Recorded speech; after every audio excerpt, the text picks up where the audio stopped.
Á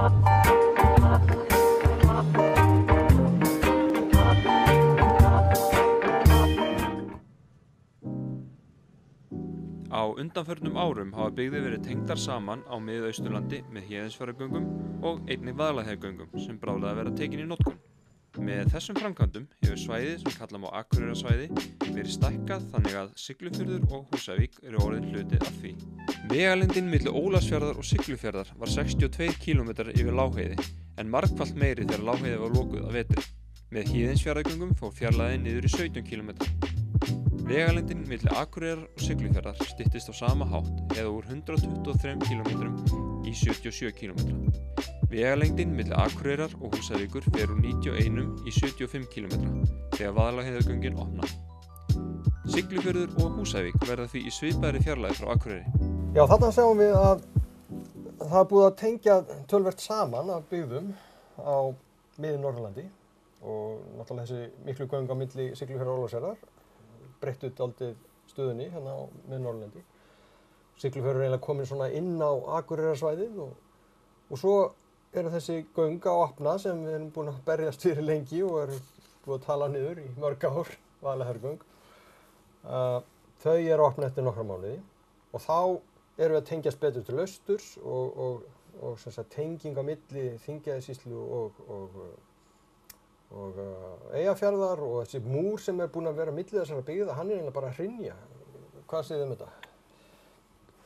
Já, það er auðvitað margt búið að gerast og ennþá meira sem er í vændum þegar Vaðlaheiðargöngin opnaði en auðvitað hafa Héðinsfjarðargöngin þau hafa auðvitað bara breytt öllu fyrir staði eins og Siglufjörð og Ólafsfjörð sem að báðir voru endastöðar á sínum tíma áður en að Héðinsfjarðargöngin komu.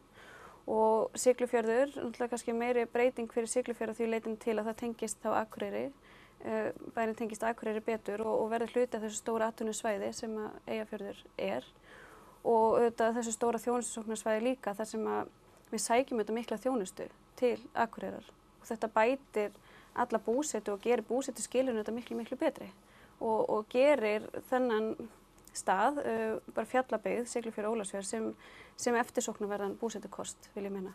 Þetta kemur fram í tölum, það er sko svona fólksfækkunin sem var bara búin að vera síðan síldin hvarf nánast. Já. Það er bara að stoppa meðan göngin komu. Það stoppar og við höfum svona verið á uppleið og hérna það er auðvitað mikil sigur að ná að stoppa fólksfækkunina. Þó að fólksfjölgunin verði kannski ekki strax rosalega mikil, að þá skiptir bara rosalega miklu máli að fólksfækkunin stöðvist og að þurfa að fara núna bara 77 km til Akureyrar, það munar helling í staðinn fyrir að þurfa að fara yfir 200 km að vetri til Akureyrar. Það sér það bara hver heilvita maður og þá ert ekki hluti af þessu svæði. Ja. Og hérna það er gett að bera þetta saman og maður auðvitað vonast til þess að það sama muni gilda sveitarfélögin austan Vaðlaheiðar þegar að Vaðlaheiðargöngin koma. Já, og þetta er akkurat væntingarnar sem við höfum til Vaðlaheiðarganga og að því að tala um svona fólks fjölguna og þetta líka að fá unga fólki. Að það hafi meira val búsetu þegar að samgöngurnar eru betri og við erum að tengja í rauninni byggðirnar í kringum höfuðstæðin okkar, norður Akureyri, að við erum að tengja byggðirnar við hann með bættum samgöngum, með þessum göngum og það náttúrulega bara styrkir Akureyri sem við eigum að gera og styrkir líka byggðirnar í kring. Þannig að þetta er alveg svona vinn-vinn, göngin virka í báðar áttir sko. Og ég held líka bara þetta að því það er oft verið að horfa svona á styttinguna sko að styttingin sé ekki svo mikil, þetta er líka öryggið. Að losna við það að fara yfir erfiðan fjallveg og bara öryggi að þú vitir að þú getir farið frá A til B heim aftur af vetri til, þú veist allan á sér hring, þú sért ekki bundin af veðrinu sko. Það er ótrúlega mikið lífsgæði sem eru fólkin í því að búa við góðar samgöngur og það er mikið frelsi að búa við góðar vegasamgöngur. Það er bara það þekkir það hver maður sem hefur búið við svona einangrun þar sem að snjóflóðahætta eða snjóflóð eða annað loka vegum og þú kemst ekki neitt. Og það er mjög erfitt að selja fólki sem kannski er ekki frá þessum stöðum og ekki alið upp við það. Þetta er svona eins og sólarleysi á veturna, maður kannski tekur ekki eftir því sjálfur, en aðkomufólki tekur eftir því. Það er erfitt að selja fólki þessa hugmynd að koma og búa á slíkum stað. Það er bara að horfa á ófærð. Að horfa á ófærð, nákvæmlega. Það er eins og bara lýst hvernig þetta er. En hvað mun gerast þarna sko eftir að vaðlaheiðin opna? Getur verið að fólk bara vilji eiga heima í Fnjóskadalnum og það nú oft meiri hiti þar á sumrin og svona og það bara hrúist þar inn fólk og það verður svona paradís Íslands verður að eiga heima í Fnjóskadalnum og geta keyrt til Akureyrar bara á nokkrum mínútum. Já, eins og þú sagðir, getur það verið? Það getur svo algjörlega verið að þetta gerist og þetta náttúrulega bara með tilkomu þessara ganga, þá í rauninni bara stækkar atvinnusvæðið og fólk hefur meira val búsetu. Þannig að já, við finnum fyrir því að fólk nú þegar farið að sækja vinnu sem sagt úr Þingeyjarsveit til Akureyrar og horfa til þess að göngin munu koma. Já, þannig að kannski hefur þeir ekki valið sér þessa búsetu eða ákveðið að fara að vinna inn á Akureyri nema út af því. Og þannig að já, alveg klárlega að þetta mun hafa mikil áhrif á búsetu gæði í Þingeyjarsveit og nágrannasveitum. Það eru fleiri svæði heldur en Norðurland og við ættum kannski að kíkja á Austurland næst. Á Mið-Austurlandi mikil þörf á frekari jarðgangagerð. Það eru einkum 2 framkvæmdir sem nú eru í umræðunni. Löng jarðgöng á milli Seyðisfjarðar og Egilsstaða og hins vegar 2 jarðgöng milli Seyðisfjarðar og Norðfjarðar með viðkomu í Mjóafirði. Í tilfelli Seyðisfjarðargangna þá koma þau í stað vegar yfir Fjarðarheiði, eins hæsta og erfiðasta fjallvegar í heilsársnotkun. Göngin stytta leiðina milli Seyðisfjarðar og Egilsstaða 7 km, úr 27 km í 20 km. Göng milli Norðfjarðar og Seyðisfjarðar búa til hringtengingu á Mið-Austurlandi. Göngin stytta leiðina milli Neskaupstaðar og Egilsstaða úr 71 km í 50 km og með þeim kemst Mjóifjörður í heilsárs vegasamband. Seyðisfjörður verður jafnframt kominn inn á vinnusóknarsvæði Fjarðabyggðar. Já, þarna sjáum við að það búið að gera náttúrulega 2 jarðgöng á Mið-Austurlandi og þau voru hérna merkt með rauðu á myndinni. En það þarf að tengja Mið-Austurland miklu meira með jarðgöngum og nú í umræðunni jarðgöng á milli Seyðisfjarðar og Egilsstaða annars vegar eða jarðgöng á milli Norðfjarðar og Seyðisfjarðar í gegnum Mjóafjörð. Þarna möguleikar á kannski gjaldtöku og einhverju slíku.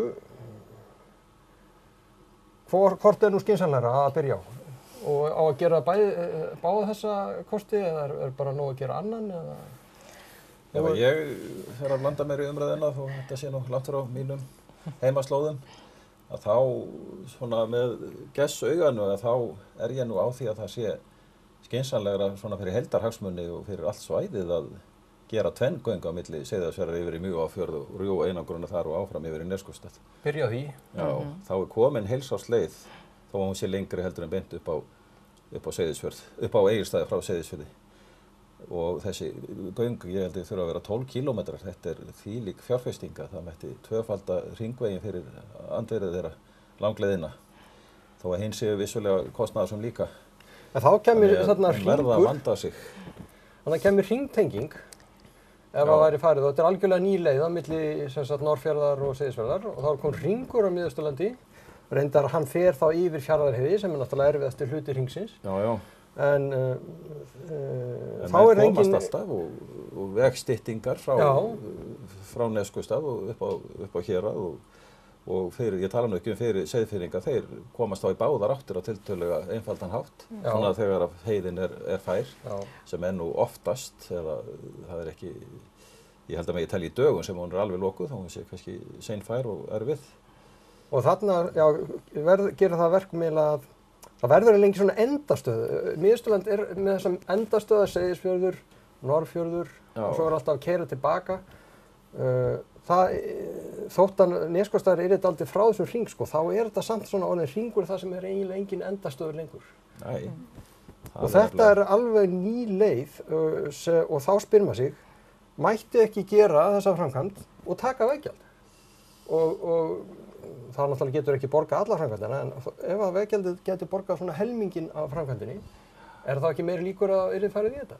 Jú, ég nú hræddur að þetta það dýr framkvæmd og ekki það mikil umferð að það yrði nú seint helmingur, en svona eitthvað tákgrænt, kannski 20% eitthvað svoleiðis. Já, hvað umferðin Bolungarvíkurgöngin? Já, hún býsna mikil. Akkúrat.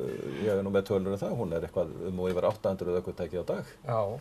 Þannig að, jú, þetta geti kannski orðið það.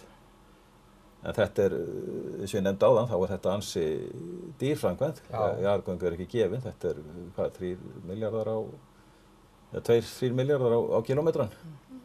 Þannig að þetta sýnd veiðin ekki gefin. En Seyðfirðingar, þeir eru að berjast fyrir því að komast frá Seyðisfirði til Egilsstaða og hafa kannski minni áhuga á þessum göngum yfir í Mjóafjörð og til Neskaupstaðar og kannski það bara eðlilegt því að þeirra samskipti eru við Egilsstaði og... Já, ég held sko að maður getur vel skilið í rauninni það að það sé þeir berjast fyrir. Já. Því að sko Fjarðarheiðin þetta sá vegur sem þeir nota núna og þessi farartálmi og en maður skilur vel að þeir horfi til þess að sá vegur verði í rauninni lagður af að það eitthvað annað sem komi í staðinn fyrir hann. Og ég held að það sé bara mjög eðlilegt. Þú veist, það hluti af þeirra daglega lífi. Hitt kannski eitthvað svona sem meira svona eitthvað sem menn hafa séð í framtíðinni, að fara þá í aðra átt í rauninni. En ég samt alveg sammála því að hringtengingin væri afskaplega góður kostur á þessu svæði og í þessu, maður sér bara eins og í sveitarfélaginu, Fjarðabyggð, þar sem þetta fjölkjarna sveitarfélag og hvernig þessi bæjarkjarnar hafa tengst og það hefur gengið afskaplega vel að mínu mati og Fjarðabyggð bara að mínu mati mikið fyrirmyndar samfélag. Ég þeirra skoðunar að hin göngin þurfi að koma líka en ég held bara sko að þörfin fyrir göng undir Fjarðarheiði, hún verður orðin sko yfir þyrmandi þegar hinn göngin eru komin. Þá leiðin sko milli Neskaupstaðar og Egilsstaða, hún yfir Fjarðarheiði og þá verður þrýstingur mjög mikill á að gera þessi göng undir Fjarðarheiði. Þannig að ég líti á þetta þannig sko að báðar þessar framkvæmdir þurfi að koma, að það sé bara spurningin hvor eigi að koma undan. Og það spurning hvernig á fjármagnaðar og ég held að það þurfi að líta svolítið meira til þess að taka veggjöld þótt að það þýðir ekki að það sé hægt að borga alla framkvæmdina með veggjöldum. Nei, ég held að það sé þannig og ég held að sko bara umferði gegnum göng svona reyndin hefur sýnt, hún yfirleitt meiri heldur menn kannski hugsa fyrst og ég held að það er alveg klárlega að horfa á það með svona framkvæmd að það varðandi veggjöld, að það með alveg skoða það. En þá förum við til Vestfjarða og ætlum að skoða dálítið byltingarkennda tillögu.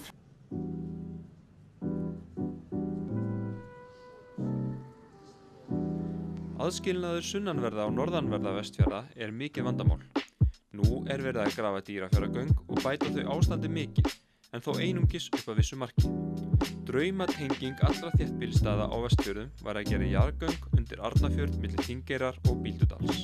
Með göngum undir Arnarfjörð sem kæmi út að norðan í botni Kirkjubólsdals yrði vegalengdin milli Þingeyrar og Bíldudals einungis 25 km, en hún nú 98 km en verður 86 km eftir opnun Dýrafjarðarganga. Einungis 104 km yrðu milli Patreksfjarðar og Ísafjarðar og má þá segja að Vestfirðir yrðu loksins að einu þjónustusvæði. Þarna sjáum við kannski pínu nýja tillögu og byltingarkennda. Það að fara inn svokallaðan Kirkjubólsdal, Dýrafjarðarmegin og bara niður og undir Arnarfjörð og upp hjá Bíldudal og ég get ekkert sagt það hvort þetta sé jarðfræðilega mögulegt eða ekki en mér þykir það frekar líklegt og við erum búin að gera fyrstu neðansjávargöngin í Íslandi og þau bara gengur mjög vel og gengur líka mjög vel sem sagt eftir leikurinn. Það gekk mjög vel að gera þau og það gengur mjög vel að reka þau og þarna á myndinu sáum við líka að það verið að gera Dýrafjarðargöngin sem breyta þessu líka en þau breyta því þó ekki að það aðskilnaðar á milli þessara svæða, sunnanverðra og norðanverðra Vestfjarða og ég bara segi fyrir sjálfum mér, ég var bara komin á held ég 40 aldur þótt ég sé áhugamaður byggðarmála að þegar ég gerði mig grein fyrir hvað þessi aðskilnaðar var rosalega mikil. Veturinn þá bara styttra frá Patreksfirði til Reykjavíkur heldur en til Ísafjarðar nánast. Já, það alveg rétt. Það sérstaklega Hrafnseyrarheiðin sem nú verið að sigrast á með þessum nýju göngum sem sýnt þarna á kortinu. Og þá spyr maður sko til þess að ná þessum svæðum almennilega saman, þarf þá ekki bara eitthvað drastískt eins og þessa tengingu þarna undir Arnarfjörð og þá fær Ísafjörður og það svæði stuðning af þjónustusókn frá sunnanverðum Vestfjörðum. Jú, svona fræðilega þá væri þetta mjög ákjásanleg lausn, sýnist mér á allan hátt. En svona við höldum okkur í veruleikanum þá þetta óneitanlega mjög dýr framkvæmd sem að yrði ekki svona sett inn á samgönguáætlun held ég fyrir en eftir kannski hálfa öld, þannig að þetta svona fjarlægur en fallegur og ákveðið draumur og svo kannski skemmir svolítið fyrir að það skuli vera hafin gerð dýraferðaganga sem að óneitanlega rjúfa þessi einangrun þó að verði áfram langt á milli, þetta myndi stytta miklu meira. Já. Þannig að þetta svona gaman að ræða þetta hérna fyrir okkur þetta latti fólk en ég ekki viss að þetta sé raunhæft og þetta sé vissulega lítið vel út svona á korti. Þú heldur að við verðum komin onni í gröfuna, Jónas? Já, ég hættur að ég verði komið þangað allavega að þetta verður og svo svo margt annað bara á Vestfjörðum líka sko sem það þarf að tengja okkur suður, menn vilja fá láglendisveg, það hægt. Já. Talaði að fara undir Kollafjarðarheiði sem inn í botni Ísafjarðardjúps til dæmis, þá fara menn alla leiðin á láglendi. Það áhersluatriði, þetta myndi ekki leysa það og þarna eru 2 fjallvegir, Miklidalur og Hálfdán yfir á Patreksfjörð. Þannig að þetta endalausar hindranir þegar vegamál á Vestfjörðum annars vegar. En þarna eins og við vorum að tala áðan, þarna algjörlega nýleið sko, bara eitthvað sem enginn sér fyrir sér. Þarna væri hægt að taka veggjald. Þetta mjög mikil stytting.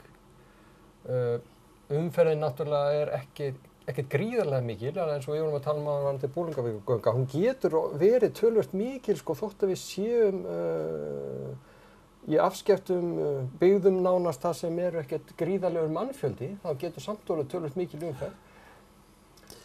Ég held að þyrfti meira til. Einu sinni var nú talað olíuhreinsunarstöð sem ég held að enginn hafi áhuga á lengur. Það væri eitthvað slíkt sem þyrfti að koma til að þetta teldist raunhæft. Það ekki fiskeldið? Já, ég veit nú ekki alveg hvort það kallar á svona ofboðslega fjárfesting og mikið mannvirki. Þetta náttúrulega rosalega dýr framkvæmd. Þetta rosalega dýrt. Og maður sér alveg fyrir sér að ef að dýrafjarðargöngin eru komin þá myndu menn svona aðeins hugsa frekar út í allt annað sem þarf að gera á Vestfjörðum því að það margt sem þarf að gera og maður myndi þá helst að bara vilja fá að sjá peningana sem að færi í svona dýrgöng og þau myndu samt haldast á Vestfjörðum í það vegabetur sem að þarf að fara í. Og maður svona bindur vonir við það ef menn ætla að standa við þessa byggðaáætlun sem verið að kynna núna eða þingsályktunartillaga núna að það einmitt lögð mikil áhersla á öryggi í samgöngum og jöfn lífsgæði og að vera svona að horfa til öryggis samgöngu á atvinnusvæðum og þjónustusóknarsvæðum. Þannig að ef menn standa við það þá þurfa menn að virkilega hýsa upp þessi buxum þegar kemur að samgöngum með Vestfjörðum. En hvað eftir Dýrafjarðargöngi? Hvað það sem mest aðkallandi á Vestfjörðum? Það vegur yfir Dynjandsheiði og síðan svokölluð Teigsskógsleið þarna í Gufudalssveit sem nú orðin fræg að endamum. Og það ekki komið á hold ef maður slettir eitt skiptið inn? Nei, ekki skils mér. Það á leiðinni. Ég kannaði það sérstaklega til skipulagsstofnunar í formlegt athugasemdaferli. Þannig að það átti að fara fram einhver samanburðarrannsókn og hún fer fram skilst mér en það verður bara jafnhliða því sem að málið fær meðferð hjá skipulagsstofnun. Og síðan þetta göngin til Súðavíkur sem eru bara mikið öryggismál. Já, það má alveg nefna þau. Súðvíkingar berast fyrir því að fá göng til milli Skutulsfjarðar og Súðavíkur. Já. Sá vegur afskaplega hættulegur og menn auðvitað önduðu léttar þegar Bolungarvíkurgöngin komu og menn þurftu ekki að fara óslíð. Þannig að þetta svona nánast að manni finnst sambærilegt, þetta þessi öryggistilfinning sem að fólk þarf að hafa. Það eru mörg verkefni á Vestfjörðum, alveg eins og á Austfjörðum. En eigum við að hoppa þá yfir í eitt enn sem nú svona hafa komin út fyrir einhverja vissa landshluta. Kjalvegur nú báborinn malavegur opinn á sumrin sem liggur upp úr Húnaþingi að norðan Hveravelli og niður á Gullfossi að sunnan. Nýr Kjalvegur sem hér sýndur liggur upp úr Skagafirði í stað Húnaþings. Hann veldur byltingarkenndu breytingum í vegakerfinu, sérstaklega hvað varðar samskipti Norðurlands og Suðurlands. Nýr Kjalvegur yrði 145 km langur og hann myndi stytta vegalengdina milli Akureyrar og Reykjavíkur 47 km, en milli Akureyrar og Selfoss styttingin 141 km. Milli Sauðárkróks og Selfoss styttingin 73 km. Styttingin til Gullfoss frá Norðurlandi yrði gríðarleg eða 237 km frá Akureyri. Einnig mikil stytting frá Austurlandi. Frá Egilsstöðum styttist leiðin 128 km. Vegurinn getur því haft mikið að segja varðandi dreifingu ferðamanna. Já, Kjalvegur. Hann var nú töluvert í umræðinni fyrir svona áratug, fyrir hrun, getur maður sagt. Og það var félag sem var að spekulera í að gera þetta einkaframkvæmd. Og þannig lítið hest af henni, þannig aðeins var að tala um hann aftur. En þarna erum við með náttúrulega mjög byltingakennda breytingu á vegakerfinu. Það er hægt að fara þvert í gegnum þennan hring sem við hugsum alltaf. Samskipti Norðurlands og Suðurlands allt í einu orðið möguleiki á bara töluvert miklum samskiptum. Og ég man ekki leiðin á milli til dæmis Akureyrar og Selfoss styttist 140 km. Já. Og Gullfoss, hann ekkert, ef maður hugsa svona frá Akureyri af því að við erum nú stödd á Akureyri, það ekkert mikið lengar frá Akureyri til Gullfoss heldur en frá Akureyri til Dettifoss. Og þó hugsaði maður Dettifoss alltaf í nágrenni Akureyrar. Hvað segir þið um þetta? Já. Það væri náttúrulega mikil bylting ef þetta kæmi og svona samkvæmt þessari þingsályktunartillögu sem að núna fyrir þinginu sem að Njáll Trausti meðal annars hefur verið svona kannski svona drifkrafturinn í því að leggja það fram ásamt Vilhjálmi Árnasyni og Haraldi Benediktssyni að þar þetta kannski svona frekar lítið á þessum ferðamannaveg að manni finnst og það þetta líka alveg skiljanlegt. Við höfum talað um það að við viljum dreifa ferðamönnum betur. Við dreifum þeim ekkert bara með einhverju handstýringu, við getum ekki sagt til fólk að það eigi að fara á ákveðna staði. En það skiptir auðvitað máli að við gerum þeim kleift að fara á aðra staði. Og það hefur gengið mjög illa að koma millilandaflugi á annar staðar en bara við Keflavík, þrátt fyrir ítrekkaðar tilraunir. Það mun koma. Það mun koma, en þetta myndi alveg klárlega styrkja þessa viðleitni að reyna að dreifa ferðamönnum landið og gera þeim kleift að skoða annað heldur en bara þennan radíus sem í kringum Reykjavík og Keflavík. Nú fara eiginlega flestir túristar að Gullfossi, ekki hægt að teyma það eitthvað lengra? Jú, þetta náttúrulega, ég hef alltaf hort svolítið á þessa hugmynd sem svona akkurat sem snýr svolítið að ferðamannabransanum og þetta tengir náttúrulega þessa landsluta saman með öðrum hætti heldur en núna og þetta mikil stytting og eins og maður segir svona varðandi út frá ferðaþjónustunni að þá náttúrulega þarna möguleiki á að dreifa ferðamönnunum betur og ná þeim svolítið norður og þá á svæði sem eru lítið kannski nýtt í dag. Og þarna menn að tala um þá einkaframkvæmd, eða fá einkaaðila að þessu og taka það veggjald. Já, það miðað þetta sem við sáum, þar nýr vegur frá Hveravöllum og niður í Skagafjörð og það alveg nýr leið og það væri hægt að taka gjaldtöku þar. En það sem Njáll Trausti og fleiri að vinna að núna, það þá að nýta bara veginn sem núna niður í Húnaþing. Og þá kannski erfiðara að vera með gjaldtöku.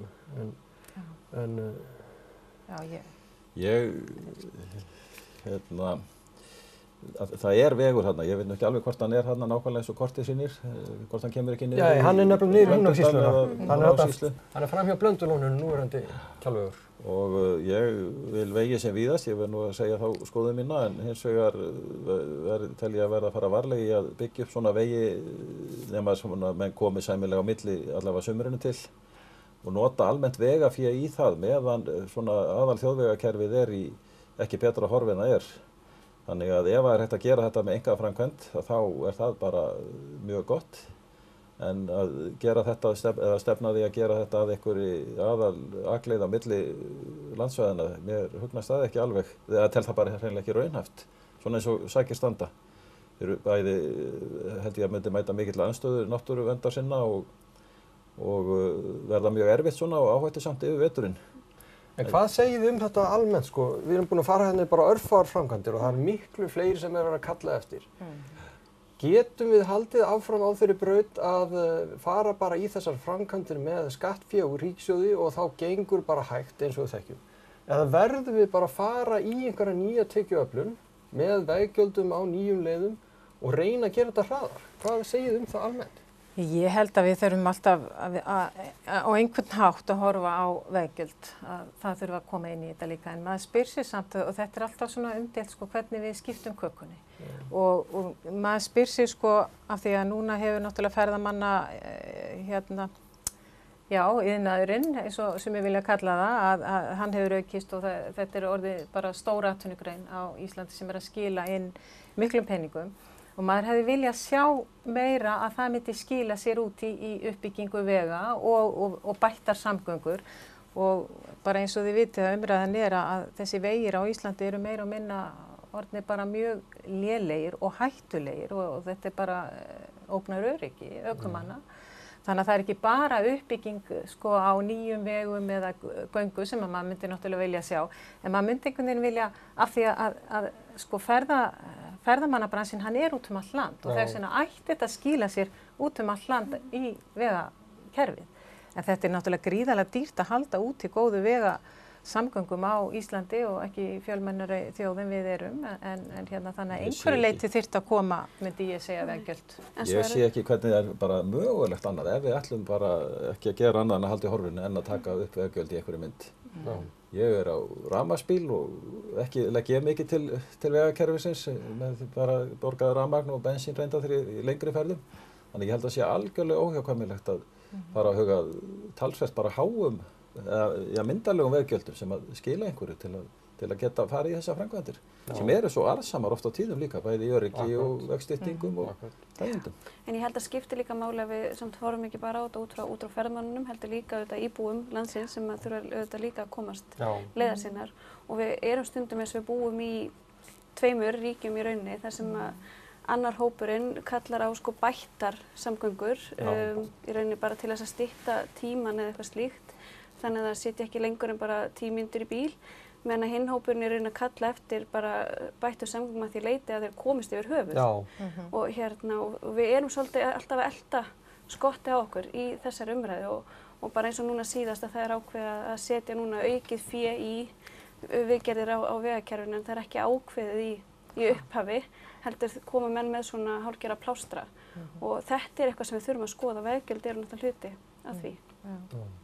Og líka þegar maður talar sko ferðamannina að hugsa, manni finnst að íbúarnir eigi að njóta góðs af því að það er aukinn ferðamannaströmmur, við erum að taka á móti fólki og það eigi að skila sér þá inn í samfélögin þar sem að nýtingin er.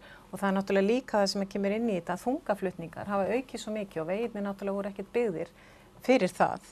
Og það náttúrulega, þungaflutningarnir aukast náttúrulega út af ferðamanna aukningunni og til að þjónusta þá. Þannig að þetta svona hangir allt saman og maður hefði viljað svona sjá þessa uppbyggingu verða meiri vegna þessara aukningar. Að ferðamannaþjónustan aukin gæfi okkur meira fé til að byggja betur upp. Já, af því að við erum alveg farin að sjá neikvæð áhrif á það að vegir eru bara orðnir það illa farnir vegna þessara miklu umferðar en við erum ekki að sjá uppbygginguna á móti.